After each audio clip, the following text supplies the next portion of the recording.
Good morning, everybody. Welcome to day one of Mr. Stoker's paternity leave. Each day for math, as we move forward over the next 14 or so days, you can watch the video I load to Google Classroom, and it'll kind of give you a breakdown. Some of these videos may last for 2 days, like, for example, this one. So your assignment for today and tomorrow is going to be the scheduled knowledge check that is there in ALEKS for you.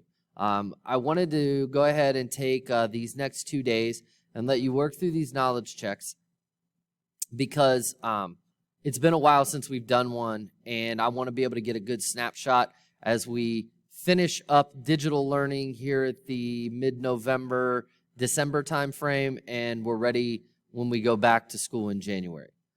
So for today and tomorrow, just log into ALEKS. There's a knowledge check, and I ask that you complete it, and that will be given a grade in Infinite Campus. So enjoy your day, and thank you all for logging in and getting started on your knowledge check. And I'll check back with you in a couple days, and you'll get an update for your next lesson. Thanks. Have a good day.